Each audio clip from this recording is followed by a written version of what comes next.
Cricket on Loop. मैं हूँ Rohan Nadeem. Obviously we all know कि T20 वर्ल्ड कप कुछ ही वीक्स दूर है. काउंटडाउन जो है वो स्टार्ट हो चुका है हर तरह से. और अभी आयरलैंड सीरीज जो हो रही है पाकिस्तान और आयरलैंड के दरमियान, जो बल्कि अभी कंक्लूड हुई है 3 मैचेस की T20 सीरीज, उसको भी हम अब वर्ल्ड कप के कॉन्टेक्स्ट में थोड़ा सा अब एनालाइज करेंगे. Because we saw what happened. We saw the combinations Pakistan tried out. So now it's pretty much obvious कि हमारा selection हमारी क्या होगी, हमारे first choice क्या होगा for that World Cup. So उस context में हम इस series को थोड़ा सा discuss भी करेंगे.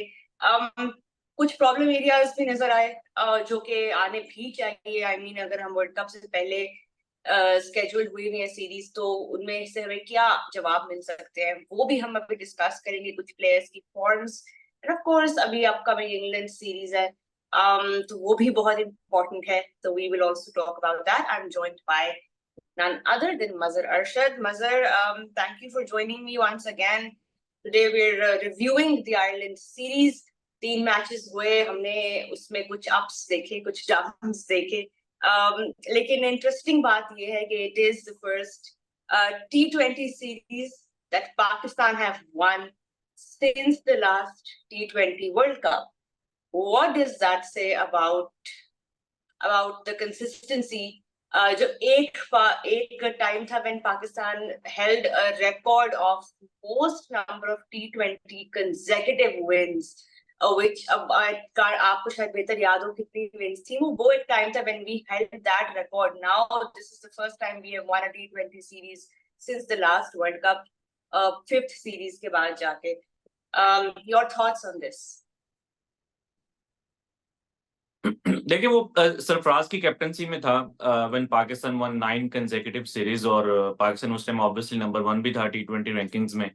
तो आई थिंक उस टाइम पाकिस्तान एक बहुत बैलेंस टीम थी, एंड देन कंडीशंस बहुत ज्यादा हेल्प करती थी यूएई की. पाकिस्तान ऑलमोस्ट हर टीम को जो है वो क्लीन स्वीप करता था. बट उसके बाद जो है वो पाकिस्तान की टीम में काफी चेंजेस हुई. बट इवन देन टीम की परफॉर्मेंसेज अच्छी थी. I mean, they played a semifinal in 2021, Asia Cup का फाइनल खेला, and then T20 World Cup का फाइनल भी खेला.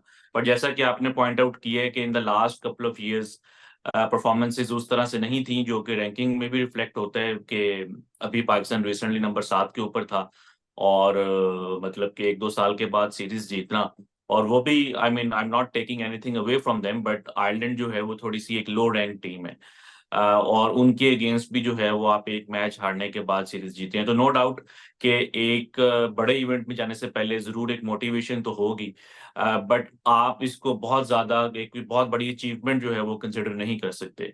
हाँ, जो अगली सीरीज है इंग्लैंड वाली, वो एक बहुत इंपॉर्टेंट सीरीज है, और पाकिस्तान की ये कोशिश होनी चाहिए कि इसको भी जीते, और वर्ल्ड कप में जो है वो एक अच्छे कॉन्फिडेंस के साथ जाएं. बट ये है कि जो लास्ट जो पाकिस्तान 2 मैचेस जीता है, उसमें पाकिस्तान के जो काफी जो कंसर्न्स थे, जो काफी डाउट्स थे, जो काफी प्लेयर्स की एक लैक ऑफ फॉर्म थी, वो मसले जो है वो आप कह सकते हैं कि हल होते हुए नजर आ रहे हैं. बाबर आजम का रन्स करना, फखर जमान का रन्स करना, शाहीन अफरीदी का विकेट्स लेना, मोहम्मद रिजवान का रन्स करना, आजम खान का छक्के मारना, ये काफी ज्यादा जो है पाकिस्तान के लिए पॉजिटिव्स थे. राइट. ऊपर टॉप ऑर्डर पे थोड़ी बहुत शफलिंग जो हम एक्सपेक्ट कर ही रहे थे वो भी हमें देखने को मिली. और अच्छी बात है कि फखर जमान ने भी नंबर 4 पे आके वो अब उस नंबर पे भी उन्होंने रन्स किए. फिर जब साइम को मौका मिला उन्होंने भी रन्स किए, Rizwan as well. But Babar की जो आपने बात की, बाबर आजम की ये सीरीज, बल्कि नॉट जस्ट दिस सीरीज, उनके लास्ट कई मैचेस से वो कंसिस्टेंटली स्कोर भी कर रहे हैं और अपना स्ट्राइक रेट भी इम्प्रूव कर रहे हैं. 143 का स्ट्राइक रेट उनका हो चुका है. लास्ट 18 मैचेस के अगर हम स्टैट्स देखें, 600 runs in the last 18 games from Babar Azam's bat. So going into a World Cup, ये बड़ा important है कि बाबर आजम स्कोर कर रहे हैं, और not just scoring runs, because वो तो हमें पता है कि हमें आदत ही है उनको देखने की. 50 प्लस करना एक उनके लिए कोई बड़ी अचीवमेंट नहीं. अब हम भी नहीं मानते उसको अचीवमेंट 50 प्लस की. अब हमें बड़े रन्स चाहिए. But the strike rate and the consistency at which he is striking and getting those boundaries, मगर ये बड़े एक खुशाइन बात है right before the World Cup. बिल्कुल. आई थिंक के बाबर आजम जिस यार्ड स्टिक पे उनको मैयर किया जाता है ना, वो लोगों ने बहुत टफ कर दी है. कि Yeah. उनका अगर एक भी फेलियर हो जाए तो लोग उनको उसके ऊपर जज करते हैं। वो 10 अच्छी इनिंग्स खेल देंगे, 2 बुरी इनिंग्स होंगी तो लोग कहेंगे कि ये क्या, ये तो परफॉर्म ही नहीं कर रहा। शायद कुछ शॉर्ट टर्म मेमोरी भी है लोगों की। और अभी मैं देख रहा था कि जो सेकंड मैच था उसमें वो जल्दी आउट हो गए, तो लोग इस तरह के फजूल कमेंट्स कर रहे थे कि जी जल्दी आउट हो गए हैं और पाकिस्तान जो है वो इस वजह से जीत गई। हालांकि यही वो बाबर आजम है जिन्होंने लंबे टारगेट्स में जो है वो सेंचुरीज की हुई हैं। बाबर आजम की 180 प्लस 170 प्लस टारगेट चेज करते हुए भी जो है वो तकरीबन कोई 50 की एवरेज है। तो लोग वो पुरानी परफॉर्मेंसेस को भूल जाते हैं, जो मोस्ट रिसेंट परफॉर्मेंस होती है उसको याद रखते हैं। और जैसे कि आपने भी पॉइंट आउट किया कि उनका स्ट्राइक रेट भी जो है वो इन रिसेंट टाइम्स जो है वो काफी इंप्रूव हुआ है। एंड देन इस मैच में तो लग रहा था कि वो किसी गुस्से के साथ खेल रहे हैं कि उन्होंने एक ओवर में जो है वो 4 छक्के भी मार दिए। And is the only third Pakistan batter जिसने के T20 इंटरनेशनल्स में एक ओवर में 4 छक्के मारे हैं। तो आई थिंक लोग जो है ना वो अक्सर थोड़ा सा जो है ना हार्श हो जाते हैं बाबर आजम को लेकर, या शायद एक्सपेक्टेशंस भी ज्यादा हैं। और ये आई थिंक शायद एक बड़े बैट्समैन की निशानी भी होती है। मुझे याद है जब सचिन तेंदुलकर होते थे तो वो, क्योंकि उनका उनका जो बेंच मार्क था वो हमेशा लोग उनको उनसे एक्सपेक्ट करते थे कि वो सेंचुरी करे। तो वो अगर 50 या 60 भी करते थे तो लोग समझते थे कि ये फेलियर है। तो आई थिंक के लोगों को एक्सपेक्टेशंस जो है ना वो जरा रियलिस्टिक रखनी चाहिए। बाबर आजम की जो परफॉर्मेंस है, उनकी फॉर्म है, वो बिल्कुल ठीक है। और अभी हमने PSL में भी देखा है और अब इंटरनेशनल क्रिकेट में भी देख लिया है। तो पाकिस्तान के लिए जो है वो एक खुश शाइन चीज है कि पाकिस्तान वर्ल्ड कप में जो है वो बाबर आजम की अच्छी फॉर्म से जा रहा है और अब तो रिजवान भी अच्छी फॉर्म में है। राइट, बाबर और रिजवान जो है वो यूजुअली वर्ल्ड टूर्नामेंट्स में अच्छी फॉर्म में, कम से कम इन दोनों में से कोई एक तो होता ही है जो कि वो एंकर का रोल भी प्ले कर लेता है। अगर हम अर्ली विकेट्स लूज करें, हमने वर्ल्ड कप्स में भी ये देखा है। अब थोड़ी शफलिंग ऊपर हुई है, साइम अयूब अब अच्छे सेटल्ड नजर आना शुरू हुए हैं अब जाके, which is also a great thing. And we still don't know number 4 पे कौन आता है। We still have some stuff to figure out. But I think depending on the context of the match, we can expect to see some more last minute shuffling. And I think that's something जो हमने भी discuss की थी, आपने भी इस पे बात की थी कि depending on the situation of the match, I think we should be ready to change our order. But अगर हम बैटिंग के हवाले से बात करें थोड़ा सा, और आजम खान की भी आपने बात की, we know कि it has taken him a while to really uh, be visible, right? Like have his moment, if you could say so, because he has been in and out. He hasn't been consistently with the team. अब वो injury के बाद अब वापस आए हैं and now he seems ready to go, because Jin conditions में अब हम ये वर्ल्ड कप खेलेंगे, स्पेशली जो वो करेबियन की कंडीशंस है, he is very familiar with those conditions. He can play, he can strike the spinners really well. So how do you see Azam Khan and his role in the upcoming World Cup? देखिए बहुत important role होगा, इसमें तो कोई शक ही नहीं है। और जिस तरह की आपने भी बोला कि उनका जो CPL का एक्सपीरियंस है, वो आई डोंट थिंक इस टीम में इतना ज्यादा जो है वो किसी भी प्लेयर का एक्सपीरियंस होगा। वो ऑलमोस्ट हर साल रिसेंट ईयर्स में वहां पे जाते हैं। बारबाडोस रॉयल्स के लिए भी खेले हुए हैं और अमेजोन वॉरियर्स के लिए भी वो वहां पे खेले हुए हैं। और अब जो एक लोगों का कंसर्न था कि जी वो इंटरनेशनल क्रिकेट में जो है उस तरीके से हिटिंग नहीं कर पा रहे, तो इस आयरलैंड सीरीज में तो वो वाले डाउट्स भी उन्होंने खत्म कर दिए हैं। तो अब आगे इंग्लैंड वाली सीरीज है, होपफुली उनको मजीद अपॉर्चुनिटीज मिलेंगी। 200 छक्के भी जो है, अभी अभी बहुत यंग हैं तो ऑलरेडी उन्होंने 200 Yeah. छक्के भी कंप्लीट कर लिए हैं अपने T20 करियर में। तो आई थिंक मिडिल ऑर्डर में वो बहुत जो है वो पाकिस्तान के लिए उनका एक इम्पॉर्टेंट रोल होगा। और बैटिंग ऑर्डर, जैसे कि रोहा, हमने कई बार इस चीज के ऊपर बात की है कि ये इररेलेवेंट सी चीज है कि नंबर 4 के ऊपर कौन आएगा, 5 के ऊपर कौन आएगा। व्हाट मैटर्स इज कि आप किस ओवर में और किस नंबर के ऊपर जो है, आई मीन ओवर नंबर पे जो है आप उसको भेज रहे हैं। उस टाइम आपके मैचअप्स क्या हैं, ओपोनेंट्स आपके कौन से हैं, कौन से बॉलर्स हैं। आप ये देखें कि फखर जमान ने अभी जो नंबर 4 के ऊपर आके एक मैच में अच्छी इनिंग्स खेली है, उन्होंने 6 छक्के मारे। बट हमें ये नहीं भूलना चाहिए कि उस मैच में आपके पहले 2 ओवर्स में 2 आउट हो गए थे, तो effectively he Yeah. Was opening the batting. तो Yeah. अगर तो उस पोजीशन में फखर जमान नंबर 4 के ऊपर आ रही हैं तो दैट इज फाइन। लेकिन अगर आपकी जो सेकंड विकेट है वो गिर रही है लेट्स से कि 7वें या 8वें ओवर में या 10वें ओवर में, देन मे बी उस पोजीशन के ऊपर somebody like Azam Khan would be better. या इवन अगर स्पिनर्स लगे हुए हैं बॉल जो है वो टर्न हो रहा है, तो even somebody like Shadab Khan जो है वो एक आपकी अच्छी ऑप्शन हो सकते हैं। तो जरूरी नहीं है कि आप फखर जमान को ही हर मैच में नंबर 4 पे भेजें, यहाँ जरूरी नहीं है कि हर मैच में आजम खान ही नंबर 4 के ऊपर आए। तो आई थिंक पाकिस्तान को ये सारा जो है ना बड़ा स्मार्टली जो है वो देखना होगा कि किस रोल में, और जो आपका एंट्री पॉइंट है वो उस टाइम क्या है।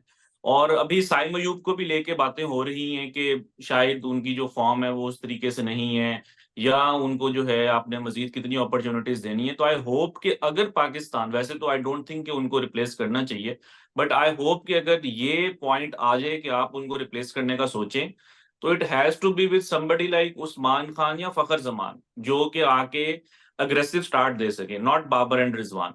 तो ये सारी चीजें जो है वो आई थिंक पाकिस्तान को देखना होगी। While we're still on the topic of the batting order, आपने बड़ी interesting बात अभी छेड़ी है. I wanted to ask your opinion as well on this. Do you think Shadab Khan is being underutilized as a batter? Because we have seen कि batters usually PSL में अपनी performance के through जिस number पे वो performance करते हैं उसके through जब वो team में आते हैं, इस तरह हमने रिजवान को भी देखा था as an opener when he scored runs in the PSL. That's how he made his case as an opener in T20s. But do you think Shadab, now that he has so many runs at that number 4 spot in PSL, or even just coming up the order, do you think yahan pe Pakistan is missing a trick by not, employing him in that number? देखें, इसमें तो कोई शक नहीं है कि over the years Pakistan ने शादाब की बैटिंग को उतना यूटिलाइज नहीं किया जितना कि करना चाहिए। बट ये भी एक फैक्ट है कि इन द रिसेंट ईयर्स या in the recent times Shadab की जो बॉलिंग है इंटरनेशनल क्रिकेट में वो उस तरह से नहीं है जिस तरह के पाकिस्तान एक्सपेक्ट कर रहा है। शादाब का पाकिस्तान की टीम में जो प्राइमरी जो उनका रोल है वो एज ए बॉलर है, एज ए बैटर नहीं है। क्योंकि पाकिस्तान जब 2 स्पिनर्स खिलाता है तो Shadab is considered as a front line spinner. तो पाकिस्तान की टीम में वैसे बॉलिंग ऑलराउंडर खेलते हैं, तो अगर वो बॉलिंग करते हैं तो देन जो है उनकी बैटिंग मैटर करती है।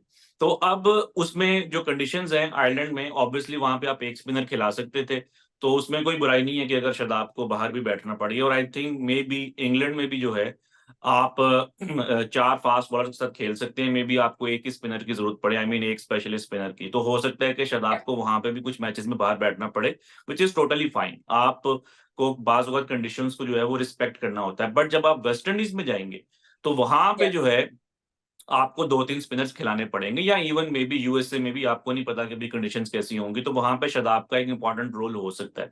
तो अगर शादाब इंग्लैंड में, आयरलैंड में बाहर बैठ भी रहे हैं तो ये कोई बहुत बड़ा कंसर्न नहीं होना चाहिए।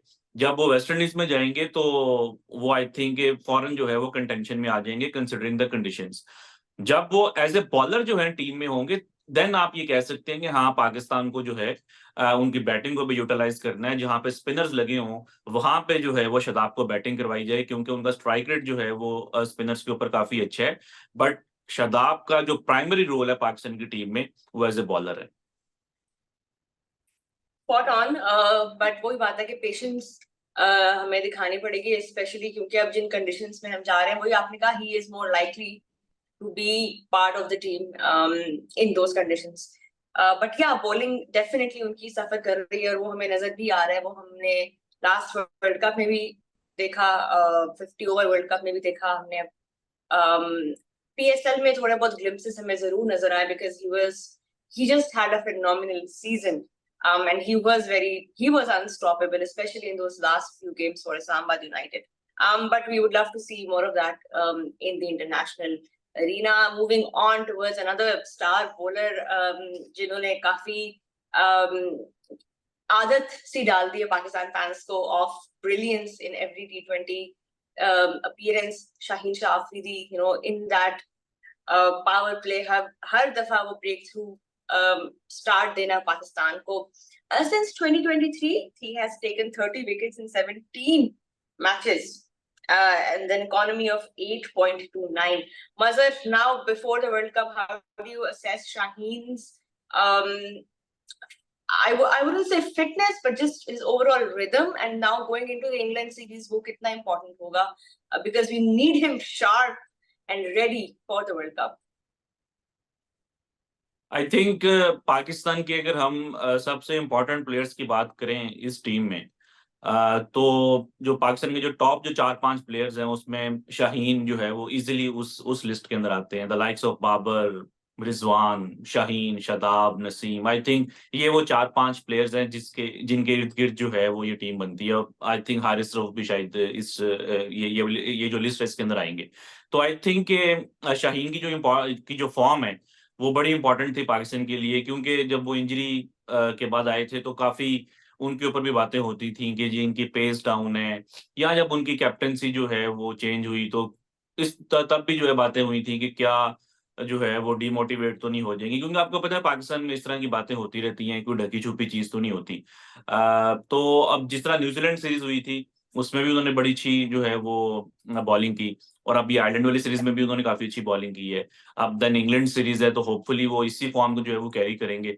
तो आई थिंक के फिर लास्ट मैच में मैन ऑफ द मैच होना, तो आई थिंक के पाकिस्तान के जो प्लेयर्स थे, जिस तरह मैंने बोला बाबर है, रिजवान है, शाहीन है, इनका वर्ल्ड कप से पहले इन फॉर्म आना ये सारी टीम के लिए अच्छा है, क्योंकि जो आपके इंपॉर्टेंट प्लेयर्स होते हैं अगर वो इन फॉर्म हो, अगर उनका कॉन्फिडेंस हाई हो, तो आपके जो बाकी सारे प्लेयर्स होते हैं वो भी जो है वो उनके साथ मोटिवेटेड हो जाते हैं। तो आई थिंक ये बहुत ही इंपॉर्टेंट है पाकिस्तान के लिए Yeah. कि शाहीन की जो है वो इतनी अच्छी परफॉर्मेंस चल रही है इन द रिसेंट गेम्स। अब जो अगले 4 मैचेस हैं, जो आखिरी 4 मैचेस रह गए हैं before the World Cup, we playing England in England. पहले तो इस सीरीज का कोई कोई मतलब ये सिग्निफिकेंस भी समझ में नहीं आ रहा कि हमने वर्ल्ड कप कहीं कैरेबियन में खेलना है, यूएस में खेलना है, लेकिन हम उससे बिल्कुल पहले यहाँ इन कंडीशंस में सीरीज रखी है। उससे क्या सीखेंगे हम, उसकी क्या सिग्निफिकेंस होगी इंग्लैंड में, आयरलैंड में जो हमने मैचेस खेले हैं। But now, what do you think we can get out of the remaining 4 matches before the World Cup? देखिए, एक तो ये कि पहला मैच तो बहुत ज्यादा इंपॉर्टेंट है, क्योंकि पाकिस्तान ने अभी तक टीम अपनी अनाउंस नहीं की। तमाम टीम्स ने, तमाम कंट्रीज ने अपनी वर्ल्ड कप की टीम अनाउंस कर दी है, पाकिस्तान ने अभी तक नहीं की। तो क्योंकि 25 मई से पहले चेंजेस हो सकती हैं, तो पाकिस्तान अभी भी कुछ चेंजेस कर सकता है। जो आईसीसी को पाकिस्तान ने टीम, वो जो एक सीक्रेट इनवेलप पाकिस्तान ने दिया हुआ है आईसीसी को, उसमें अभी भी चेंजेस हो सकती हैं। तो जो पहला T20 है वो तो इम्पोर्टेंट होगा, उसमें जिस प्लेयर ने परफॉर्म कर दिया वो आ सकता है, जिसने ना परफॉर्म किया वो बाहर भी हो सकता है। जहां तक बात है सिग्निफिकेंस की, तो आई थिंक के कंडीशंस डिफरेंट हो सकती हैं, लेकिन ये बहुत देर के बाद ऐसा होगा कि पाकिस्तान किसी फुल स्ट्रेंथ टीम के साथ खेलेगा। वरना नॉर्मली अभी जिस तरह न्यूजीलैंड पाकिस्तान आई थी तो वो फुल स्ट्रेंथ टीम नहीं थी। आयरलैंड इवन दो कि फुल स्ट्रेंथ थी, बट एक लो रैंक टीम है। तो एक बहुत टफ जो है ना वो सीरीज पाकिस्तान को बहुत देर के बाद एक जो है वो खेलने को मिल रही है। अभी पाकिस्तान न्यूजीलैंड गया था एक, वो शायद थोड़ी सी एक सीरीज मुश्किल थी और वो पाकिस्तान 4-1 हार गया था। तो अभी आप देखेंगे इंग्लैंड के वो प्लेयर्स जो कि आईपीएल में खेल रहे थे, उनको भी बोल दिया गया कि भैया वापस आ जाए और आपने जो है Yeah. वो सीरीज खेलनी है, ताकि उनकी भी वर्ल्ड कप की तैयारी हो। तो when you are playing against the likes of Jos Buttler, और जोफ्रा आर्चर का भी सुनने में आ रहा है कि वो भी वापस आ जाएंगे, और जो इंग्लैंड के जो सारे जो उनके की प्लेयर्स हैं, तो आई थिंक कि वो वर्ल्ड कप की एक अच्छी प्रेप होगी पाकिस्तान की।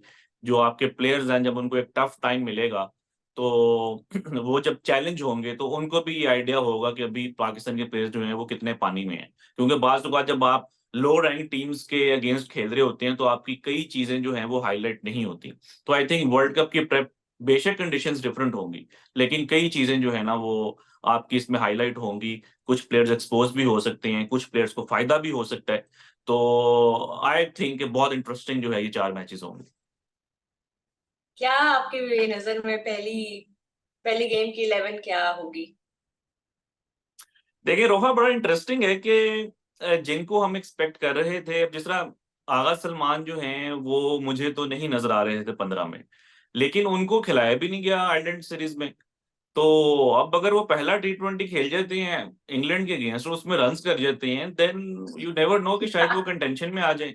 देन उस्मान खान का भी अब कुछ समझ नहीं आ रही कि उस्मान खान आज से 2 हफ्ते पहले तो लग रहा था कि वर्ल्ड कप में जाएंगे, बट अब अगर आपने उस्मान खान को तीनों मैचेस में नहीं खिलाया आयरलैंड में, और अगर वो पहला मैच भी नहीं खेलते against England, then there is a big question mark कि क्या वो आपकी वर्ल्ड कप की प्लानिंग में है भी कि नहीं। फिर उसके बाद हसन अली, अब आप देखें कि एक मैच वो खेले हैं और एक मैच में उनको रन्स पड़ गए, तो अगेन मुझे तो वो जाते हुए नहीं नजर आ रहे। इरफान नियाजी कोई मैच नहीं खिलाया, वर्ल्ड कप में जाते हुए नहीं नजर आ रहे, but with this Pakistan team you never know what's gonna happen. तो जो आपने या आपका जो क्वेश्चन है कि क्या जो है वो प्लेइंग 11 होगी, तो आई थिंक कि ये जो पाकिस्तान ने अभी जो लास्ट जो मैच खेला है आयरलैंड वाला, इसमें अगर कोई चेंजेस होंगी तो मुझे ये लग रहा है, एक तो नसीम शाह जो है वो आ सकते हैं वापस, और जो यस है हारिस रऊफ को पाकिस्तान कहीं ना कहीं जो है वो ट्राई करेगा, क्योंकि ये बात शाहीन अफरीदी ने भी की थी इन द न्यूजीलैंड सीरीज कि हम ये चाहेंगे कि हारिस रऊफ जो है वो आयरलैंड वाली सीरीज ना खेले और इंग्लैंड वाली सीरीज खेलें। तो हारिस रऊफ पाकिस्तान के प्लान्स का हिस्सा है, नो डाउट। तो अब कहीं ना कहीं पाकिस्तान उनको ट्राई करेगा, बट अगेन 15 कौन से होंगे पाकिस्तान के वर्ल्ड कप में, अभी तक किसी को नहीं पता। ये दुनिया में सिर्फ हम हैं जिनको ये एजाज हासिल है कि हमें इतने सस्पेंस में रखा जाता है। हमें ना मूवीज देखने की जरूरत है, ना टीवी शोज, ये Netflix, all of this cancel करें subscription. This is the real drama, free मिलता है हमें और हम इसको वो कवर भी करते हैं और हमें इसको कवर करने के भी पैसे मिलते हैं। मतलब I think we are doing the best job in the world. Absolutely. Right? So much suspense, so much drama, so much comedy, right? Don't forget the comedy. Okay, England series, England squad, some surprises there. I mean, not a surprise, a pleasant one is, Jofra Archer is back. We know what this guy can do in World Cups. In crunch games, can totally take the game away. But what does he bring to the England side? देखिए, world cup 2019 में Jofra Archer का एक बड़ा important role था England को world champions बनाने में, जो एंड पे उनकी परफॉर्मेंस थी।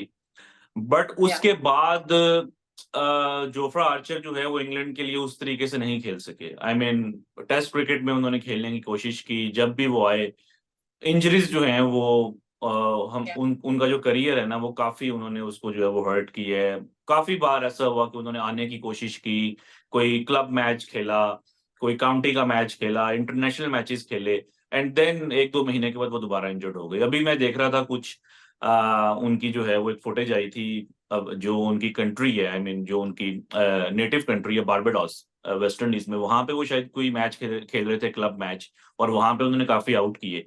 तो बड़ा इंटरेस्टिंग था। तो लग तो रहा है कि वो बॉलिंग कर रहे हैं, लेकिन क्या वो इंटरनेशनल लेवल के ऊपर भी अभी उस तरीके से बॉलिंग कर सकते हैं? तो he is a very exciting cricketer, इसमें तो किसी को कोई शक नहीं है, वेरी एक्साइटिंग बॉलर। सब लोग जितने भी क्रिकेट के फैन हैं, खासतौर पर फास्ट बॉलिंग के जो फैन हैं, वो ये चाहते हैं कि जोफ्रा आर्चर वापस आए, बॉलिंग करें फास्ट, जो उनकी है कि फास्ट बाउंसर्स, पेस, सब लोग देखना चाहते हैं। तो वी होप के जो yeah. 2019 में हमने जोफ्रा आर्चर को देखा था वो उसी रिदम के साथ बॉलिंग करें। और I think it's a perfect opportunity for him this Pakistan series, कि वो यहाँ पे बॉलिंग करें और फिर आहिस्ता आहिस्ता इंग्लैंड की टीम में खुद को जो है वो इस्टेब्लिश करें। तो बाकी भी इंग्लैंड की जो टीम है, जैसा कि हमने बात की कि बड़ा इंटरेस्टिंग है कि आईपीएल के जो प्लेयर्स हैं वो सारे छोड़ के जो है वो आ रहे हैं, और फुल स्ट्रेंथ होगी इंग्लैंड की टीम। और ये नहीं हमें भूलना चाहिए कि ठीक है, इंग्लैंड ने अभी रिसेंटली इंडिया में जो वर्ल्ड कप था वो अच्छा नहीं खेला, बट T20 के वो वर्ल्ड चैंपियंस हैं, और लास्ट टाइम जो है उन्होंने वर्ल्ड कप फाइनल पाकिस्तान को हराया हुआ है। तो डिफेंडिंग चैंपियंस होंगे, तो काफी नजरें होंगी इंग्लैंड की टीम के ऊपर। तो आई थिंक काफी इंटरेस्टिंग कंपटीशन होने वाला है। I mean, the last time that they were defending something, it didn't go really well for them. और अब उसी किस किस माइंडसेट के साथ अब जॉस बटलर जो है वो अब लीड करेंगे, क्योंकि बहुत प्रेशर तो जरूर होगा। एक पॉइंट था during the last world cup when England were struggling to qualify for the Champions Trophy. So we know they have been at the lowest of the lows, and now they're defending champions again. Of course, उनकी recent उनकी white ball form जो world tournaments में हमने देखी है वो बहुत जबरदस्त रही है। अब लास्ट वर्ल्ड कप के बाद and now this one, what mindset would Joss Butler be in, considering also his personal form hasn't been that great? देखिए, जो आपने जिस वर्ल्ड कप की बात की, इंडिया में ना सिर्फ इंग्लैंड की फॉर्म खराब थी, जॉस बटलर की जो अपनी फॉर्म है वो, मतलब Yeah, कि इंग्लैंड के किसी भी कैप्टन की अगर आप वर्ल्ड कप की हिस्ट्री उठा के देख लें, एट एन इंडिविजुअल लेवल जो है वो इंग्लैंड के किसी भी कैप्टन ने इतना इतना खराब कभी भी परफॉर्म नहीं किया होगा। तो एक तो ये है कि he himself will be very motivated कि उन्होंने अपने क्रिटिक्स को या लोगों को गलत साबित करना है, क्योंकि व्हाइट बॉल आजकल मोर और लेस वनडे और T20 को लोग सेम ही जो है वो कंसिडर करते हैं कि जी ये जिस तरह उनकी कोच है तो वो भी व्हाइट बॉल में सेम है और रेड बॉल में जो है वो डिफरेंट है। तो वो कहीं ना कहीं मोटिवेटेड होंगे कि जो इंडिया में हुआ है वो चीज वेस्ट इंडीज में जाके जो है वो रिपीट ना हो। तो Yeah. I think he will be motivated, England will be motivated कि उन्होंने अपने क्रिटिक्स को गलत साबित करना है कि वो 2015 के बाद जो उन्होंने व्हाइट बॉल क्रिकेट को चेंज किया था, जो दुनिया को दिखाया था कि हम आपको बताएंगे कि व्हाइट बॉल क्रिकेट कैसे खेली जाती है, जो जो वो एक अग्रेशन लेकर आए थे, तो वो सिर्फ आई थिंक कि वो दुनिया को बताना चाहेंगे कि जो इंडिया में हुआ वो एक बनाना स्किन थी, एक वन ऑफ परफॉर्मेंस थी। We are still the best white ball team in the world. तो आई थिंक कि वो सारा कुछ जो है उनके माइंड के अंदर होगा, और ये जो पाकिस्तान की सीरीज है ना ये शायद उसका एक स्टार्ट होगी। और अगर तो यहाँ से वो उन्होंने अच्छा स्टार्ट लिया, तो ये वाला जो मोमेंटम है या जो कॉन्फिडेंस है वो इसके साथ अगर वो वर्ल्ड कप में गए तो आई थिंक कि वो काफी लोगों को जो है वो उसी तरीके से सरप्राइज कर सकते हैं जिस तरह उन्होंने 2015 के वर्ल्ड कप के बाद किया था। Bilkul, and shouldn't be too hard for them, and they're playing in their home conditions. So what's better than that? A bit of more news from the England side. James Anderson has announced that he will be retiring from Test cricket this summer. एक इरा जो है वो मजर and हो रही है, और बहुत सारे लोग इस पे कमेंट्स कर रहे थे, and I was going through the comments and it made me think कि जो impact जिमी एंडरसन का रहा है, possibly one of those greats जिनको शायद वो admiration और वो massive popularity नहीं मिली because maybe he got overshadowed by some of the other bigger stars in world cricket, but the consistency and the longevity that he has enjoyed in his career, you can't name a lot of players who have done that. And now he's bidding goodbye to his favorite format, and we will not be seeing him in those white tracks anymore. But your thoughts on Jimmy Anderson's farewell? देखिए, no doubt one of the greats of the game. और जो आपने बात की, असल जो चीज थी एज अ फास्ट बॉलर जो उनकी लॉन्जिविटी है, मतलब कि 22 साल जो है वो टेस्ट क्रिकेट खेलना, रेगुलरली खेलना, ऐसा नहीं है कि उन्होंने कोई सीजन मिस किए होंगे, 2-3 सीजन मिस हो गए इंजरी की वजह से, कंसिस्टेंटली खेला। ठीक है, वर्कलोड मैनेज उनका हुआ होगा, वो एक सिंगल फॉर्मेट स्पेशलिस्ट बन गए थे। और इंटरेस्टिंग बात यह है कि जब वो स्टार्ट में आए थे तो ज्यादा उनका जो फोकस है वो व्हाइट बॉल क्रिकेट के ऊपर था। मुझे याद पड़ता है कि 2003 के वर्ल्ड कप में उन्होंने पाकिस्तान के अगेंस्ट एक बड़ा अच्छा स्पेल किया था केप टाउन में, जब उन्होंने यूसुफ को भी आउट किया और 4 आउट वो कर गए थे। देन 2009 का T20 वर्ल्ड कप खेले थे। और शायद लोगों के लिए इंटरेस्टिंग हो कि जो पहला PSL हुआ था 2016 में, वो उसके ड्राफ्ट में भी थे, लेकिन उनको किसी ने पिक नहीं किया था। तो काफी अरसे तक जो है वो व्हाइट बॉल के अंदर भी जो है वो रहे थे। But in the last 8 or 10 years he became a red ball specialist. और फिर जो उनकी परफॉर्मेंसेस थी कि वो दुनिया में जहां पे भी गए, कहा यह जाता था कि वो सिर्फ इंग्लैंड की कंडीशंस में जो है वो अच्छी बॉलिंग कर सकते हैं। बट हमने देखा जब वो UAE में आए, तो जहां पे फ्लैट पिचेस होती थी, बॉलर्स के लिए कुछ नहीं होता था, वहां पे उनका इकोनॉमी होता था 2 का, वो रिवर्स स्विंग के साथ जो है वो उन्होंने जो है पाकिस्तान को ट्रबल किया है। जिन भी कंडीशंस में गए वहां पे उन्होंने आउट किए। और एक फास्ट बॉलर के लिए 22 साल खेलना, 700 आउट करना, ये वो रिकॉर्ड्स है रोहा, आई थिंक शायद ये क्रिकेट की हिस्ट्री में दोबारा जो है ना वो नहीं बनेंगे। क्योंकि जिस जिस तरफ क्रिकेट जा रही है, आई डोंट थिंक कि कोई ऐसा फास्ट बॉलर आएगा जो 20-22 साल खेलेगा, 700 आउट करेगा या फर्स्ट क्लास क्रिकेट के अंदर 1000 आउट करेगा। तो इंग्लैंड के लिए उनकी जो सर्विसेज हैं अलॉन्ग विद स्टुअर्ट ब्रॉड, जो उनका एक पेयर था, आई थिंक ये बहुत बड़ी जो है ना वो एक सक्सेस स्टोरी है, ना सिर्फ इंग्लैंड के लिए बल्कि वर्ल्ड क्रिकेट के लिए। और अब फिर आई थिंक अगर आप जेम्स एंडरसन से पूछें तो वो तो शायद मजीद खेलना चाहते थे, लेकिन सुनने में यह है कि ब्रेंडन मैकलम जो कि उनके कोच हैं, वो स्पेशली जो है वो न्यूजीलैंड से फ्लाई करके इंग्लैंड गए और उन्होंने एक मीटिंग की और उनको बताया कि उनके फ्यूचर प्लान्स क्या हैं इंग्लैंड के, और इस साल जो है वो अब अपना आखिरी टेस्ट मैच खेलेंगे, आई मीन इस सीजन में। तो आई थिंक बहुत ज्यादा उनकी जो है वो खिदमात हैं क्रिकेट के लिए और इंग्लैंड के लिए भी, जितनी उनकी तारीफ की जाए कम है। और एक बहुत ही बड़े जो है ना वो आप कह लें कि इस एरा के नहीं, क्रिकेट की जो तकरीबन 150 साल की हिस्ट्री है उसमें जो ग्रेट फास्ट बॉलर्स आते हैं ना, James Anderson he is easily one of them. No doubts about that. अब let's see वो आगे क्या करते हैं. Will he be part of the coaching setup in some role? Because what the knowledge that he has, the experience, the skill set, I mean, it could help so many fast bowlers. But जिस तरह आपने कहा, he is the last of his kind, perhaps. But we would love to see more of him, perhaps on TV, perhaps in some other role in commentary.